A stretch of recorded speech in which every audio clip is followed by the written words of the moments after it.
Folks, I've got with me a very, very distinguished lady of jazz. She's come from upbringing of being the granddaughter of two opera singers. She's busy as a bee in her life when it comes to the musical stylings because she does a lot of. She's got the Tanya Mills quartet. She's got. Winter Uh, Garden. Thank you. Mills Quartet in the Winter Garden. You've got Concert on the Farm, which you do in your home or your farm in, I want to say Brighton, but I don't think that's right. No, that's right. That's right. Yeah. So,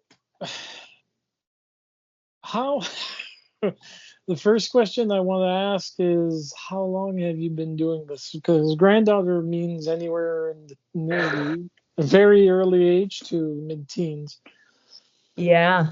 Okay. So these grandparents are on my mom's side, and my mom's from Germany. So that's where my grandfather was very well known opera singer. I have been in the arts since I could talk and walk. I started as a dancer, very young, and probably 3 years old. Mm-hmm. And I studied all the classical ballet, then tap jazz. Let's see, then I ended up going to theater school. I was in the Sheridan's, at the time was a 3-year college degree to become a triple threat. Mm-hmm. And graduated. Then, and after that, I did study opera for a few years with a wonderful woman in Toronto, Henriette Ash, and her working partner was Victor McCrory. Okay. Yep. And then I took a real sharp left turn. Could I introduce this subject? And I became a police officer for 10 years. Yeah, the OPP. What brought you to actually go into police? I was, because of personal circumstances, I was looking to find something that was a little more sort of stable than an artist's life, a theater life. Theater, I've watched my friends, have a home in Toronto, but they're on the East Coast, and then they have to sublet. They're on the West Coast, and it's, you are at the mercy of the industry in terms of where you have to be for 6 months or 2 months of the year. And I was looking to get married. And so I thought, well, what else could I do that would be very, I'm not a desk guy, so I needed something that would be interesting and challenging. And so I picked, that was it. And it was, I learned a lot doing that job. Yeah. And then you decided to drop out of the force or take another job somewhere else, but probably in your musical career. Well, partway through, so partway through, I started to teach for a fitness big club called Good Life. So I taught in the fitness industry for 20 years. I had 2 children, my daughters, and after I'd had my second daughter, the shift work, the stress on a family, I looked at staying home. Mm-hmm. And I started to dip my toe back into my theater world here where I live with a really great group. Through that, I got the opportunity to start singing with a 16-piece big band. And that just took me down a path till eventually I met Bill Beecroft with Winter Garden, which is, there are 11 of us. And then in there I met Bill Bridges, who is my mentor and my guitarist, my great friend. And we put together a small group that has changed personnel a little bit, but it's still a quartet. So that's still what I'm doing. Okay. Now, so who's currently, apart from you and Bill, who else is in the quartet right now? Yeah. So right now it's Ron Johnson on bass and Mm-hmm. Captain Cody is drumming. And on the album, actually, we started recording in 2019. So there are a few tracks that there's no percussion, but there's piano, and that's Jordan Clapman. So Okay. yeah, yeah, So this new album that you're bringing out is entitled She.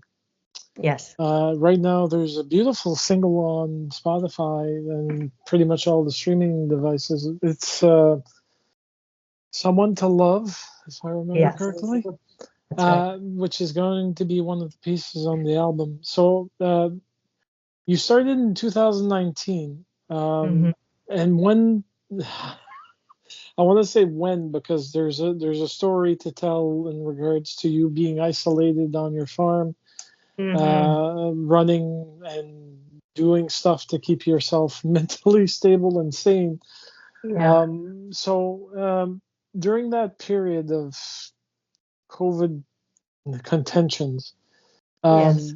um, how did you manage? What did you do for the album? I'm assuming that you probably sat down and started writing lyrics or started thinking about other things that you could be doing for later albums. But Hmm.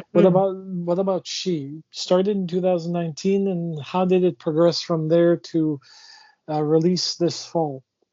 Hmm. So she, these are seven songs that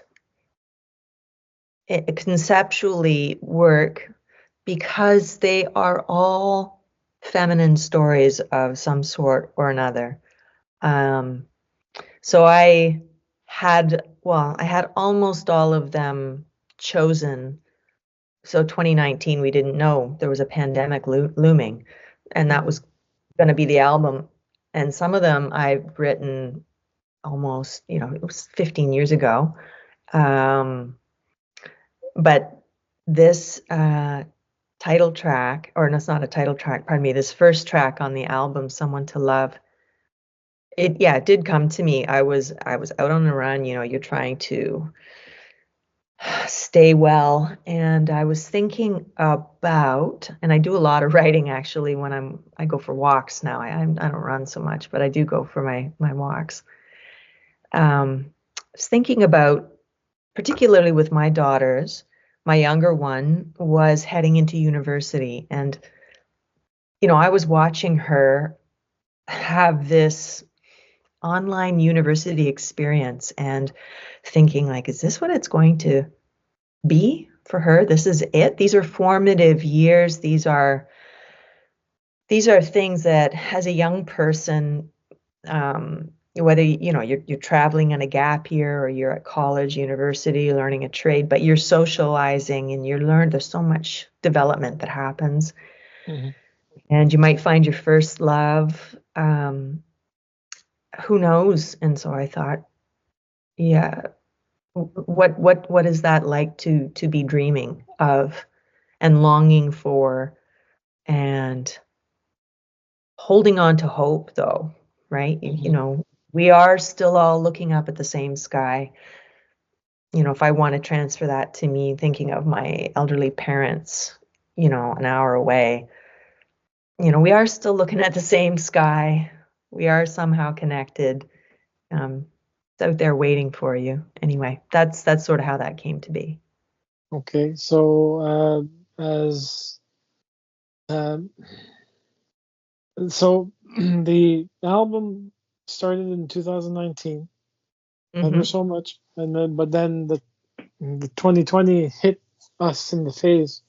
Hmm. How did you manage to actually do any of the recordings or any of the singing bits? Was it music electronically shared between bandmates, or were you doing your own thing while you tried to coordinate meet and greet to actually have it done in person? Well, we had we had four tunes in the can and we'd been up at Inception Recording, which is a great studio in the north end of Toronto, with Michael Haas. Hmm. Um, and no, I just hit pause on that period. But then, because I'm on a farm and there's a lot of space, when restrictions sort of became, well, okay, we don't mind you traveling. I purchased one of those vending awnings, those great big awnings to shield us from the sun, and I would set it up on the patio or on the lawn, and the three guys would come out and we would play spaced out and rehearse. So we were rehearsing. There wasn't really a project at the time. It was just to keep our chops up. And one winter, I think it was 21 maybe, I did write a Christmas tune, and I recorded it in my living room, and Bill Bridges did the arrangement, and he recorded a couple guitar tracks. He added a bass track on his end, and we sent everything to Michael Haas, and we ended up with this really cute Christmas tune that season called Under the Christmas Tree. Yeah. Yeah. It was a fun tune. Thanks. Yeah. And then we did for St. Andrews, their concert series. They were very progressive and innovative about keeping entertainment and opportunities available in Toronto. So we recorded, I have this beautiful old drive shed that's my yoga studio. Once we felt, okay, we'll open everything up and restrictions were lifting a bit, we recorded here, and that show got shipped to them, sent to them. And then we finished the album this past fall and spring at Revolution Recording on the south end of the city with Luke Schindler as the engineer. And then Michael Haas mixed everything just to have a real nice cohesive sound, and he mastered that. And that's what we ended up with. And now... Can't stop me. You're not going to stop me. No, I can't stop you because, I mean, folks, you have to understand that Tanya is a super dynamo when it comes to her career. Just to give you a few highlights, all of Ontario, if they have a jazz festival, she's there. She does waterfront productions. She also does with the Tanya Mills Quartet. She also does shows that are cabaret-esque. That's not a word. It's more on the side of cabaret because you're doing 20s and 30s with the quartet, which you're touted as being the ultimate voice in the jazz community in that area, which I believe is accurate to a T, because from what I've been hearing from all the recordings that are available to actually peruse and listen to, it's fun to actually see that you went through a ballet with various forms. You accompanied on piano during these ballet sessions. You then went and decided to go into the OPP. And then from the OPP, you had in between the ballet and OPP, you went into musical theater, where you had the most astounding roles that you portrayed. And then you went into a very rough environment of the OPP and came out of it hopefully unscathed. Yes. And you decided to then still continue musical theater, and then with your family and everything else, eventually that led you to go into music as a singer. Yeah, into the jazz scene. And if I may, I would like to say, you know, when I was so my kids were getting older, so as I was getting into my later 40s, I thought, like, I would like to make my first CD before I'm 50. So that's what I did. And that was a real learning process for me, and I was self-produced, but with a load of guidance from Bill and the studio. That was at Number 9 Audio. But over the last 6 or 7 years, I have to say how inspired I am by the people who are younger than me. I mean, also my age-wise, my contemporaries, of course, but there is so much amazing young talent, and I have sought counsel from some of those young people on how to navigate through, things like social media and putting music out. And there are some just stellar voices in the city of Toronto, and in even out where I live. I mean, there's so much talent, and it's so humbling that we are. The fact of the matter is, there's enough pie for all of us, and we are all just our own unique storytellers. But you are very kind, so thank you for your kind words. Well, you're right in saying that there's a lot of pie available for music, regardless of the styles. But depending on if it's jazz or blues, which I specialize in regards to playing it and discussing it and doing these interviews, it's a fun time for all, because if you love what you're doing, it comes from the heart. It doesn't come from an obligation, ever. No, that's true. Okay, so with this album coming out, I think it's going to be around October. October 11th, yes. There we go. The full album is going to be available eventually on the streaming platforms, and also for purchase from your website and from any vendors that are doing physical copies. Are you doing vinyl for this particular run, or is it CD only? No, I'm doing the CDs should arrive in the next short bit, and the vinyl will come a little bit later. But I'm doing a small run of vinyl, and I'll just tell you really quickly. My young daughter Maya has done this artwork. She's now a graphic designer. She started in high school. You should see the evolution of the artwork. It's such a story, and this is her project, and I'm so proud of her, and it's so beautiful. She's a very talented young woman. Is her artwork also the one that we see on the single of the title track? No, it's not the title track. It's the single. Yeah, Someone's Love. Yeah, that's Love. Yeah, so she did a separate piece of artwork for that release as a single. Okay. And then also for the second single, and there'll be a third single. So they're all different, and they all form a puzzle piece to the main album. Yeah, I don't know if they'll be able to see it. Folks, if you can see this is what her daughter did. Oh, a little higher. Yeah. A little higher? Yeah. Yeah. Oh. What? Oh, I don't know. It's scrolling through something. That's okay. There we go. There we go. That's Love. Yeah, and I can just imagine how beautiful this is going to be on vinyl, but even on CDs.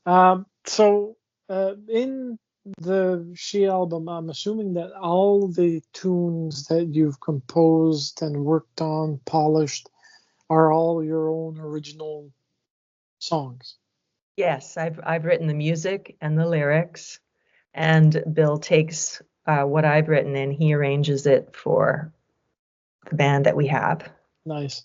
And when you compose, is it typically on piano? I'm assuming that you probably do that since you've had piano experience before.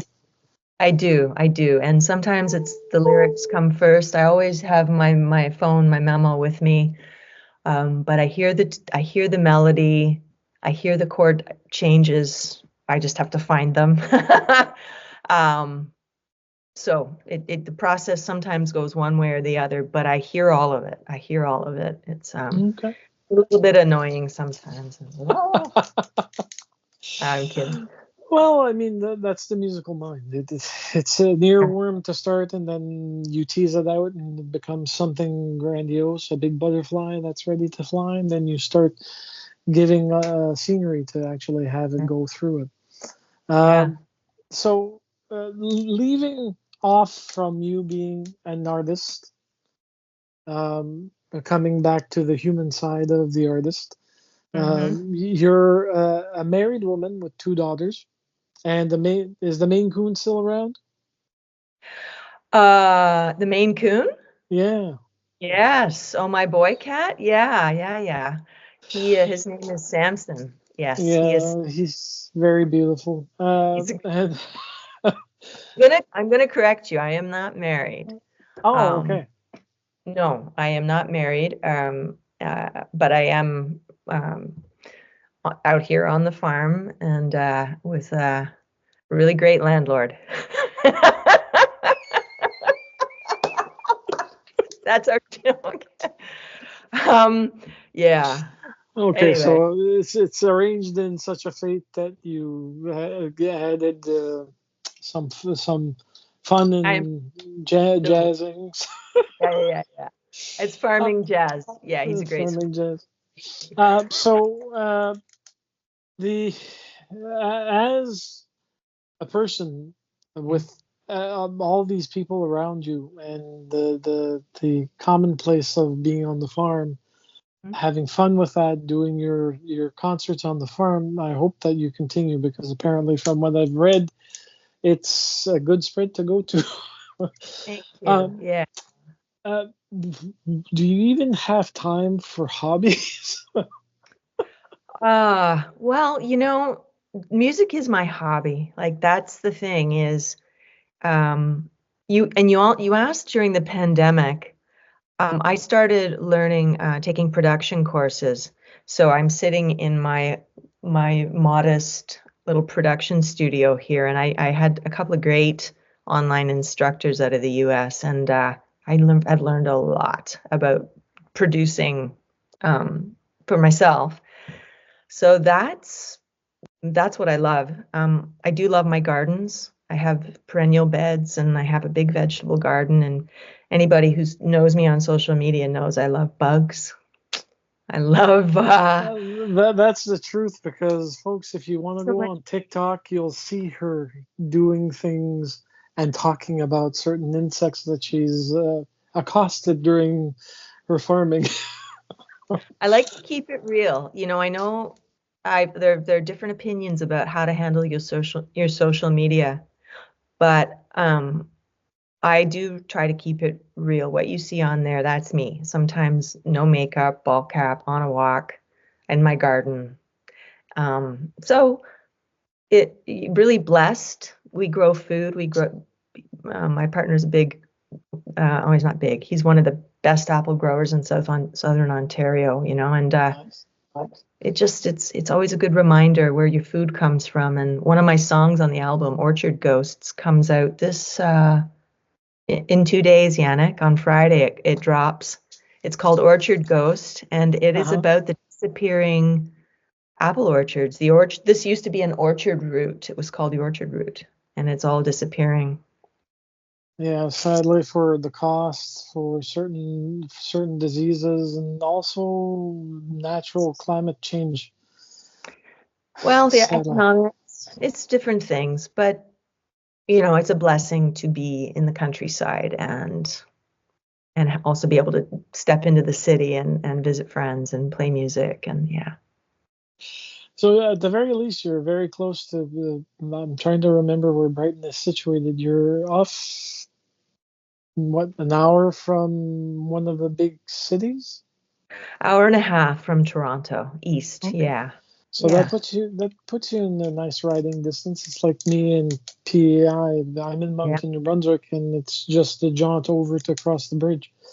Yeah. Perfect. Um, so that side of your pastimes, Hmm. trust me, from what you've mentioned, music is your big one, but the fact that you've got a very big vegetable garden and flower bed of perennials, and then the time that you put in to actually make things happen in regards to the concerts and the venues that you go to. I mean, you've got a list.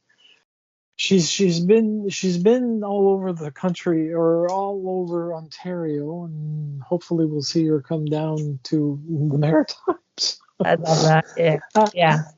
Now, there's a lot that I could ask, but a lot of it's already been answered. So the last question I'll ask is simply this: what's your favorite food dish? Oh, I am such a foodie. That is really tough. My favorite dish. Wow. I Okay, because I don't make it very often. I am a huge fan of a very well done or well prepared steak tartare. Mm, love, love, love, love, love. Well, folks, Didn't you you? got. I can't, yeah. I'm I have glad European that. friends. What can I tell you? Well, I mean, it's whatever suits your taste buds. I'm Yeah. not one for tartare, unfortunately, because it needs to have at least a little bit of singe. No. But Oh no. that's it, folks. I mean, please check out her website, which is tanyawills.com, I think, .ca. .ca. Yeah. You can check her out on Instagram, Facebook, TikTok, Spotify. Yeah.